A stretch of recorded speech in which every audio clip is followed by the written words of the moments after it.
राधे राधे दोस्तों, आज हम बिनका की पौधा की केयर टिप्स जानेंगे। दोस्तों, यदि आपके पौधे में फूल नहीं बन रहा है, पौधा अच्छे से ग्रो नहीं हो रहा है, क्योंकि दोस्तों ये जो सदाबहार का पौधा होता है इसे कई नाम से भी जाना जाता है, पर आसान भाषा से समझे तो इसे सदाबहार ही कहते हैं, कोई बिनका कहते हैं। पर केयर टिप्स इसका क्या है ये हम आज के वीडियो में जानेंगे। दोस्तों, ये जो पौधा है ये 12 मास फूल देने वाला पौधा है, पर इसका एक समय आता है जो भर भर कर फूल आता है। फरवरी से इसका फूल स्टार्ट हो जाता है भर भर के देने के लिए। और ये पौधा दोस्तों, इसे पसंदीदा चीज जो है वो है धूप। इसे जितना फुल्ली सनलाइट में रखेंगे उतना ये भर भर कर फूल देगा। यदि आप धूप में भी रखे हुए हैं और आपको इस तरह से फूल नहीं आ रहा है तो आपको इसमें क्या डालना चाहिए, क्या केयर्स करना चाहिए, ये जानेंगे। सबसे पहला बात है कि दोस्तों, इस पौधा को धूप में पूरी सनलाइट में रखते हैं तो हमें इसमें ध्यान ये देना है कि जब हम पानी डालें तो इसमें पानी रुके ना, यानी कि इसका डीएनए होल बहुत ही अच्छा से क्लियर होना चाहिए। पानी इसका अंदर रुकेगा तो ये सड़न पैदा करेगा तो हमारा जड़ गलेगा। हालांकि ये पौधा जल्दी मरता नहीं है। कमी आपको देखने के लिए ये मिलेगा, कहीं पत्तियां गला हुआ मिलेगा, कहीं फूल ही नहीं बनेगा और एक्का दुक्का फूल मिलेगा। गर्मी के सीजन में दोस्तों ये भर भर के फूल देने वाला, यानी कि छोटा भी फूल रहेगा तो उसमें भी फूल भर कर आएगा। और ये जो पौधा आप देख रहे हैं ये पौधा हम खरीद कर नहीं लाए हैं। एक बार यदि आप ये पौधा लेकर आएंगे तो खुद ब खुद ये बीज बनाता है। देखिए किस तरह से ये बीज बनाता है, एक मिर्च की जैसा बीज बनाता है। और आप इसे नहीं भी तोड़ेंगे तो खुद पर खुद गिर के ये अपना प्लांट को तैयार कर लेता है। मिट्टी में गिरता है, कहीं भी ये गिरेगा ये पौधा तो इसका बीज कहीं भी गिरेगा तो बिल्कुल तुलसी जैसे हर जगह उग जाती है। छोटा सा डस्ट भी रहेगा वहां भी उग जाएगी। हम ये भी देखे हैं कि एक दीवार में भी अच्छा से फूल उसमें आता है।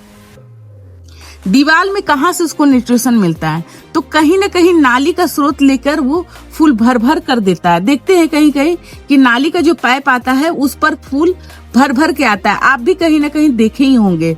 तो नाली का जब स्रोत मिलता है उसे, तो नाली में कई प्रकार का हम सामान फेंकते रहते हैं, तो उससे ये न्यूट्रिशन खींचकर और अपना पौधा को और अपना फूल को भर भर कर फूल देता है।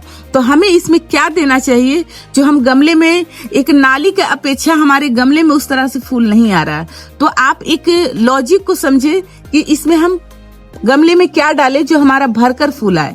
हम केमिकल खाद की बात नहीं करेंगे, हम करेंगे ऑर्गेनिक खाद की बात। नाली में हम क्या फेंकते हैं, केवल सड़ा गला हर चीज का पानी हम फेंक देते हैं, तो उसे वो न्यूट्रिशन खींचकर अपने पौधा को तरोताजा रखता है और उसमें भर भर कर फ्लावरिंग आता है। तो बिल्कुल उसी तरीका से हम काम करेंगे। हम 2 खाद की बात करेंगे। एक खाद हम अपने घर पे बनाते हैं, वो देखें। यहाँ पर इसे हम अपने घर पे बनाए हैं। अब ये किस चीज से बनाए हैं आप देखें तो यहाँ एक घास भी उग रहा है।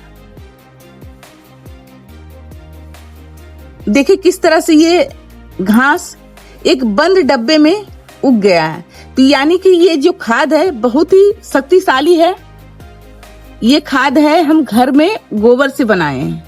ये गोबर का खाद इतना अब शक्तिशाली है कि मार्केट का हर खाद फीका है इसके सामने। तो ये खाद हम किस चीज से बनाए हैं, तो दोस्तों इसमें हमारा गोबर है। पहला जो है गोबर है, दूसरा गुड़ है यानी जैकरी है, तीसरा इसमें दही है, चौथा इसमें बेसन है। ये सारा चीज का मिश्रण करके हम इसे बनाए हैं। और बनाने के बाद इसे हम कई दिनों, मतलब आध महीना भी से ज्यादा ही हो रहा होगा, अंदाजा नहीं है कि कितना दिन हो गया है, पर दोस्तों इसमें इतना अच्छा मित्र जीवाणु कीटाणु पैदा होता है कि यदि हम पौधा में देंगे तो पौधा हमारा इस तरह से भर भर कर फूल आएगा। हम ज्यादातर आपको जब भी वीडियो दिखाए हैं, जब भी वीडियो बनाए हैं, तो हम घर का ऑर्गेनिक, क्योंकि ऑर्गेनिक में जो मजा है, हमारा पौधा को सबसे पहले तो मारता नहीं है। ये पौधा के हमारा भर भर के न्यूट्रिशन देता है। हम पहले ही बताएं कि नाली में जो न्यूट्रिशन निकलता है वो हम घर में बनाते हैं। तो इसे बनाने के लिए आपको महीना दिन, 1.5 महीना 2 महीना लगेगा, पर बहुत ही शक्तिशाली बनेगा।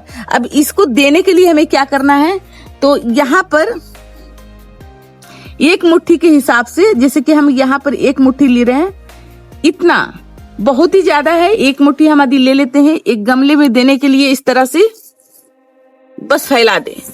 और इसे आप जब एक मुट्ठी दे रहे हैं तो 15-15 दिनों में दें, और 2 मुट्ठी दे रहे हैं तो 1 महीना में दें।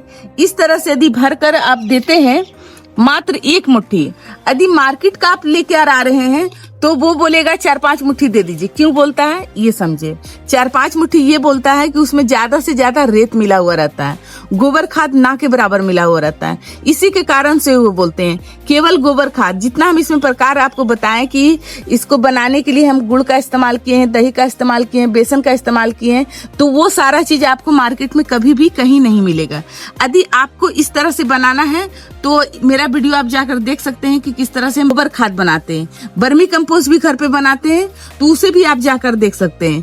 वो घर पर यदि बना के देंगे तो केवल बिनका का ही पौधा नहीं, आप अपने घर में जो भी प्लांट लगाए हैं 2 मुट्ठी के हिसाब से 12 इंची के गमले में देंगे 15-15 दिनों में, तो जितना फूल आप देखते होंगे कि इक्का दुक्का फूल आ रहा है, तो इसी तरह जैसे कि हमारा आज गमला भरा हुआ है, तो उसी की तरह आपके घर में भी गमला भरा हुआ रहेगा और भर भर कर फूल मिलेगा। केयर टिप्स यही है, ध्यान दें, पानी का आप नमी रहे, पानी आप छू कर देखें पौधा का, यदि मिट्टी नमी रहे तो पानी ना दे, दूसरा दिन पानी दे। बिनका का पौधा में पानी देना है, फुल्ली सनलाइट में रख रहे हैं, मिट्टी फट रहा है तभी पानी देंगे, वरना हम पानी नहीं देंगे। यही है, घर का खाद दें और इसे फुल्ली सनलाइट में रखें। जानकारी अच्छा लगा हो तो वीडियो को लाइक करें, चैनल को सब्सक्राइब करें। धन्यवाद दोस्तों, राधे राधे।